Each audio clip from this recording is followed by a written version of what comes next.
Alright. What is up mga lodi? Alright. May rides na naman tayo, no?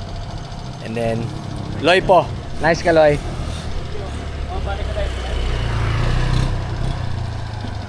May sasama sa atin ngayon si Rata, Jonathan Davis.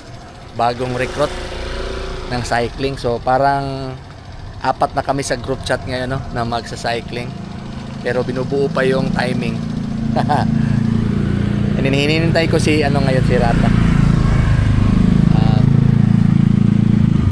Kinukuha pa niya yung bisikleta niya. Baka nandun. Pero yung natin ngayon mga boss, gagawa ko ng video kasi last time may nag-asa akin ano yung setup ng bisikleta ko daw. Ano yung setup ko. So doon naka-reply naman ako ano yung setup ko, pero I think mas mabuti na meron talagang video nito. Ito yung setup ko. May sasakyan mo. Ayan. So ito yung bisikleta natin, no. Ayan. So iisa-isahin natin yan mamaya. But ganito yung setup ko. Ganito yung setup ko since 2017 at ano yung mga nag-iba. So just a heads up lang, meron tayong ilaw, no, meron tayong shock na Manito na shock, front suspension Manito, ewan ko anong nito, Marcor, nakalimutan ko na. And then stock pa rin yung rims. And then pinalitan natin yung gulong ng Maxxis Pace. Ayan. And then 3x11 at 3x10. 3x10 yung natin. Hindi pa natin nalinisan yung bisikleta, no. 3x10.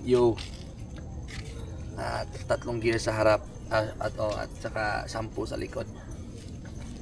Meron tayong cat eye na tail light, battery power, dalawang AAA ata ito. And then meron tayong Rock Bros na ilaw, parang 10,000 mAh. So sa pinakamahinang light niya, ito ngayon kaya niyang umabot ng 72 hours continuous light. Kaya siya kahit mga tatlo, apat na gabing whole cycling. Alright. Then meron tayong bell, busina. Ayan. And then hydraulics yung brakes natin para solid. Ayan. O yun. Shout out. Asa Rata? Kita mo Rata? Hawak mo kita Rata? Ayun. Ayan. So iisa-isahin natin siya mamaya. But ganito yung setup ko. And meron tayong nito, pang lagayan na natin, camera para front view. And then yung body, Cannondale 27.5. Yung frame medium frame 27.5. Ayan, yun lang, simple lang. Tsaka yung yung grip natin dito sa handlebar, ESI, nagustuhan ko to, parang spongy. Kahit na umuulan, hindi siya madulas, hindi siya sticky. Talaga siya, all good, ESI. Oh, ayun, dumating na si Ratatat. Ayan, nice. So yung rutan natin ngayon mga boss, lang, simple lang, punta tayo sa Guadalupe para medyo safe. Ayan. Alright. Ang haba ng bisikleta mo. 29 oh. 28 oh, 29 oh. Oh, 29 oh. Oh, bagay lang kasi matangkad din to. Oo. Matangkad man sa yung magda-drive. Nice. Ayan. So, Rats? Yung Guadalupe, lang. Guadalupe. Yeah, balik na dayon dre. Sige. Arita agi sa Kwan. Arita agi sa Tata. Ako to pinol mo. Arita agi sa Martinez. Hindi ra. Sige, sige, sige.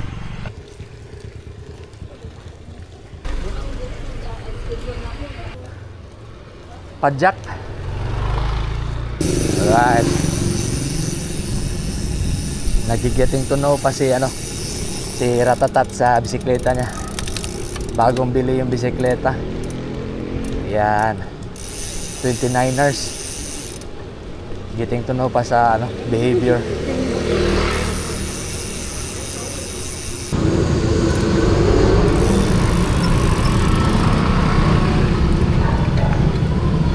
Daos na dito kada pili libot ta simbahan.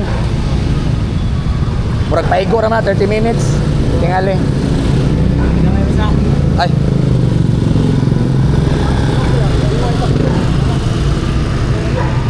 Di na ta man to JY, liko na ta dre. Oh, anata nya. Subay lang ta atong sunod lang ako. Oops. Right. Alright. Na kinonfigure natin yung seat post ni ano no, ni Ratatat. Ayun oh. Ayun, mabilis na si Ratatat. Yun, big improvements yan sa ano, sa riding experience niya. Okay. So, ayun mga lodi. Na-catch up na si Ratatat. Okay, nasa likod ko na siya. Mga ano siguro, mga 4 to 7 meters apart.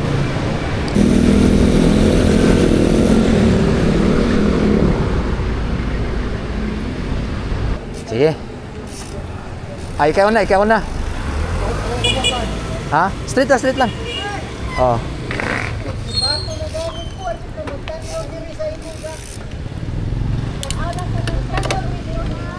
Alright. Era, up. Up, agak. Okay. Hinay-hinay lang tayo mga boss. Ayan. Alright, yung ang una pala nating ano no, pag-usapan is yung sa bisikleta. So na-acquire ko siya 2017 March 10. Pang ano yun, pang birthday gift sa sarili. March 10. March 10, March 20. I think March 20 ko siya binili pala. March 20 2017. And then from there sunod na yung ano, mga cycling namin.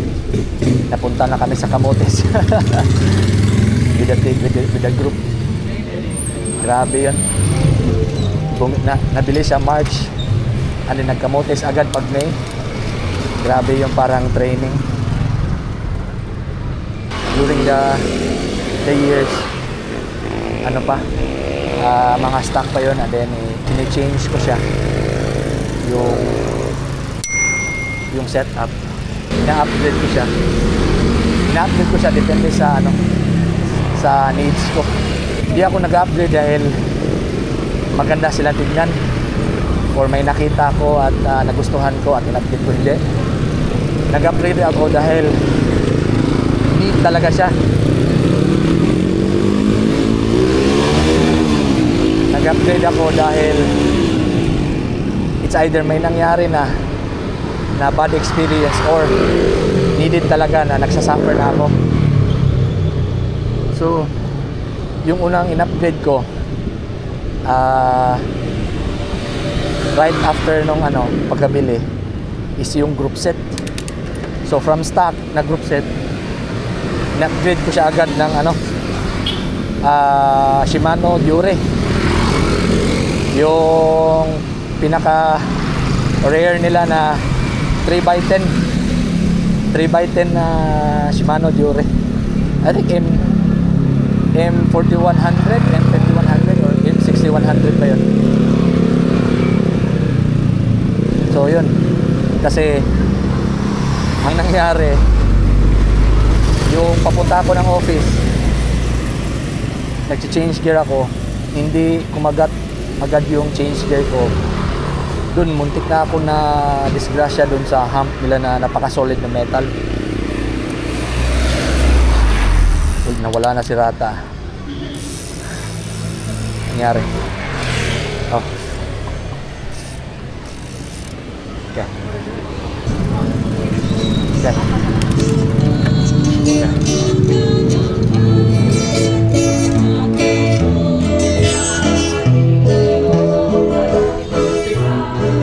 So yun, muntik na ako na madisgrasya doon sa hump kasi di siya nag-change gear. Parang na ano ba sa Tagalog yung nabasiyo? Parang na blank yung yung crank na blank. So na-drop ako.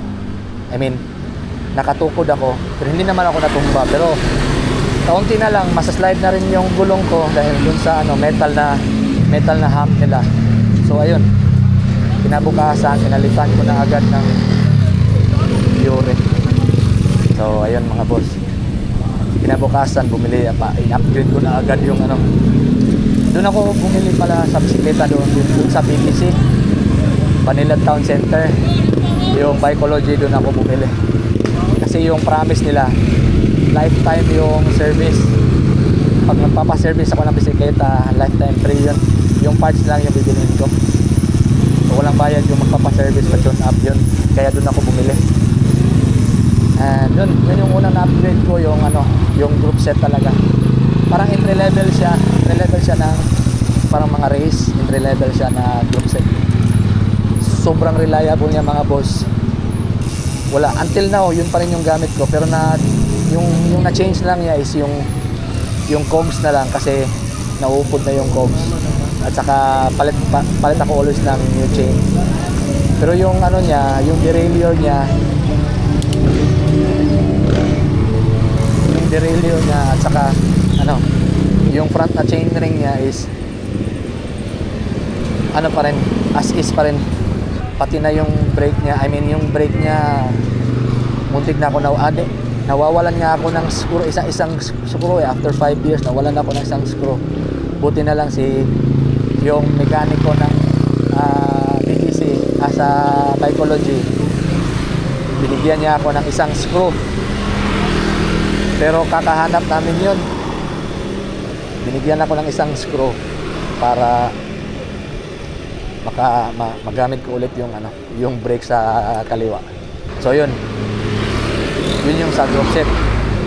Pangalawang complaint ko is yung sa grip. Medyo matigas yung grip, kaya in-upgrade natin siya. Parang yung brand yun? ESI. And then pangatlong change ko is yung mga gulong ko. So change ko siya ng gulong na Maxxis Pace. Kasi papunta na kami nung Camotes Island na nakabisikleta lang. You can watch yung early vlog namin 2017. Nakabisikleta kami lahat. 6 or 7 kami nakabisikleta. Papunta ng Camotes galing Cebu City. Magandang adventure.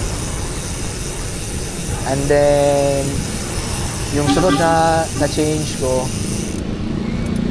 is yung pedal. Change ko na rin yung pedal kasi hindi na siya mag-grip. Sometimes nasa slide yung yung sapatos ko kasi wala siyang masyadong grip. So pinalitan ko siya. Yan. And then yung sa seat post ko, ayun, same pa rin yung seat post. Stock lang tong seat post until now. Ayun. And then nag-invest tayo sa ilaw, no? So yung unang ilaw ko na binili is yung tagwan mga 150 na mga ilaw, front and rear. Pero ang daling masira. Parang mga 2 to 3 weeks sira na agad. Bili na naman ako. So nag-invest ako, bumili ako yung unang ininvest ko na ilaw sa harap is yung Nightcore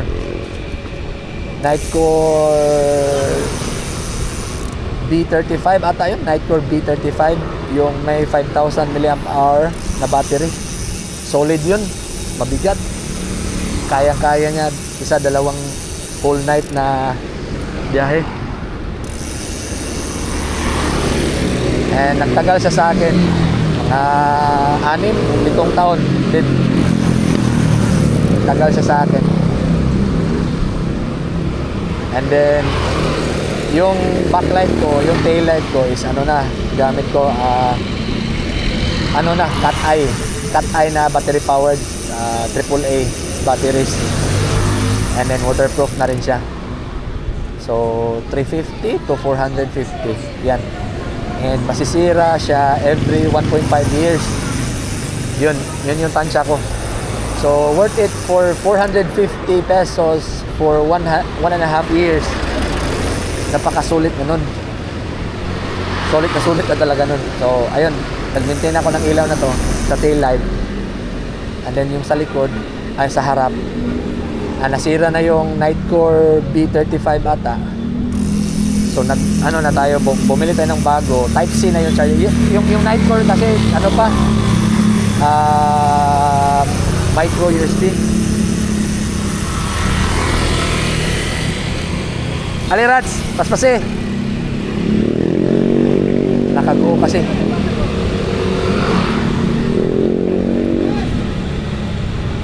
Ayan.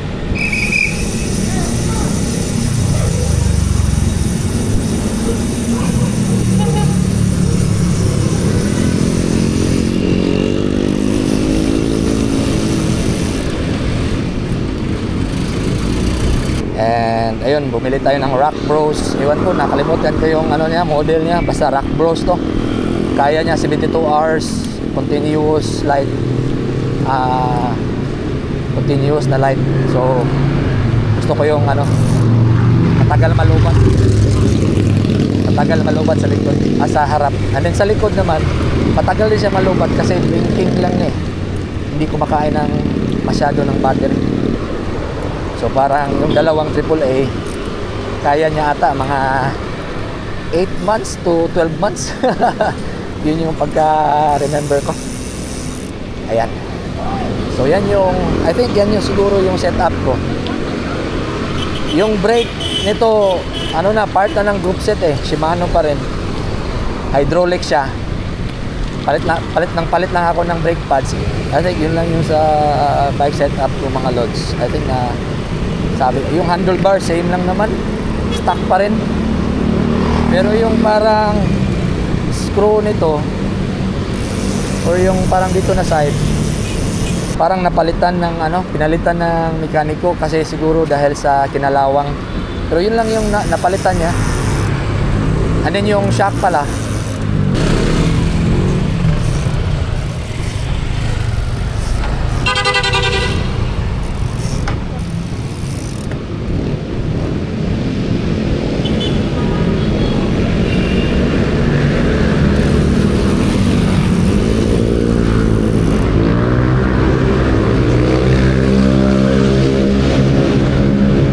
shock ko pala, from stock na shock niya, pinalitan ko ng Manito. Ano ba yun? Yung nasabi ko kanina sa intro. Basta yun na yun. Yung meron siyang reliable na air yung ano niya, suspension, air suspension. And then meron siyang switch na pwede siyang mag-bounce or i-lock yung bounce. Especially pag ano, paahon, ilalak ko yung bounce niya para hindi siya kukuha ng excess energy. Para medyo nabitin tayo ah. Okay.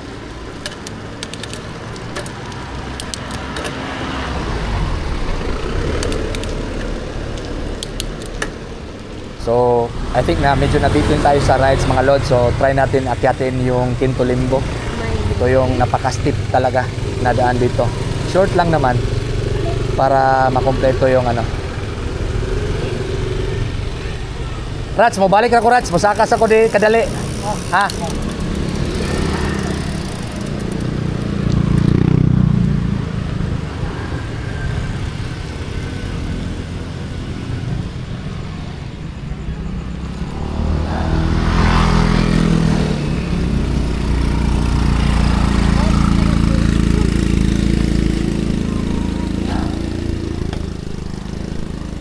Ayan, ito yung Quinto Limbo mga lods. So, hindi siya ganun kahaba, pero alam niyo yung gear ko dito 1.7.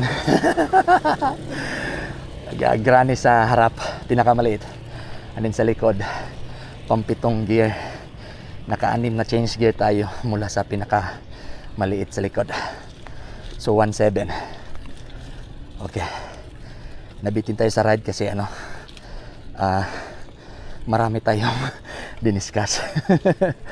At ayun, para sulit yung ano session natin, dagdagan natin ng ano pampa good vibes. Alright. Ayan, para medyo balik tayo sa 1.5. Yun lang pala yung technique na kung mga boss, para maka-change gear ako ng mas higher, bibilisan ko muna para madaling makapasok sa higher gear kahit na nagpaahon. Kaya naghihintay na si Ratatat. Sabi ko sa kanya, saglit lang. Okay. Hop. Hop. Hop. Hop. Hop.